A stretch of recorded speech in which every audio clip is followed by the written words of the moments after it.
The biggest reason to feed birds is for your own enjoyment. The birds, there's plenty of natural food sources around, and if you feed the birds and let's say you stop, the birds are going to be fine. The only exception that I tell folks is maybe during an ice storm, or when we get those couple of days where it's 6 degrees here in Tulsa and everything's frozen over, then the birds might really depend on your food supply, particularly during an ice storm when all their normal food sources are iced over and they can't get it.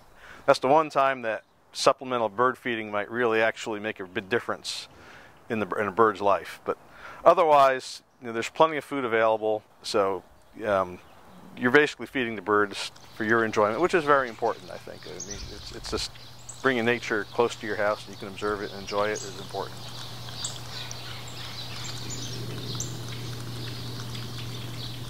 There's 3 basic components. I mean, you got to provide some food and some cover and water. As far as food goes, you want to just put up the best thing to do is put up a tube feeder or a tray feeder like we've got here, and the best seed to put out in those is black oil sunflower.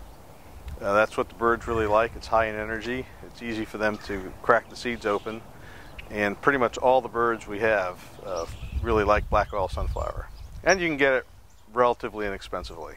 The other thing I like to feed is white millet, and I just sprinkle that on the ground, and the birds like juncos and sparrows, the ground feeding birds will really like the white millet. And white millet is really cheap, so it's another inexpensive feed you can give the birds. You can also use Niger seed, which also is called thistle seed, although it's not really from the thistle plant.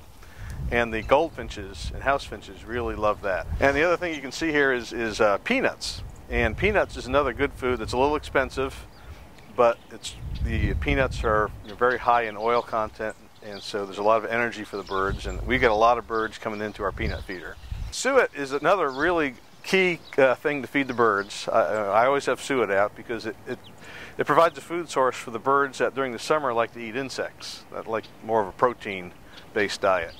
And so the chickadees and the woodpeckers, titmice, and nuthatches all particularly like suet.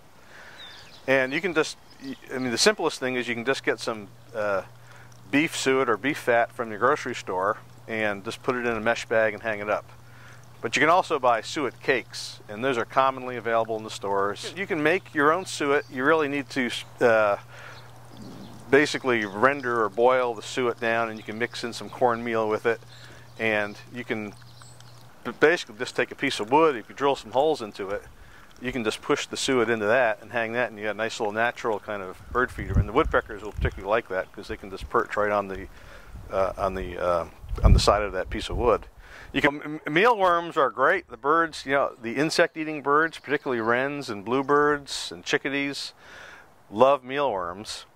They're expensive, and there's 2 options. You can either raise or purchase live mealworms. Most people who feed live mealworms raise their own. The other option is to put out freeze-dried mealworms, which are just what it says. They're dead worms, but they're preserved and dried, and the birds really still like those a lot. And they're much more convenient to. You're not dealing with live bugs, and you just put them out in a little cup or a tray. They'll come and eat the mealworms. But that's real important. And then the other thing is some cover. You want the, if you just have a basic yard with a privacy fence in Bermuda and put up some bird feeders, you're not going to get all that many birds. You need some kind of bushes somewhere where the birds can hide. Even if you can just take your old Christmas tree and put it out back. That'll provide some cover for the birds. So that's also important. Just as with humans, if you have food but no water, you're not going to live very long. So you want to supply some water, and that will really attract some birds. And if you can have some kind of a moving source of water, even if it's just a little bubbler or a mist, that will really that'll be more attractive to the birds than even putting out food. So it can be as simple as just your standard little garden bird bath. It works fine.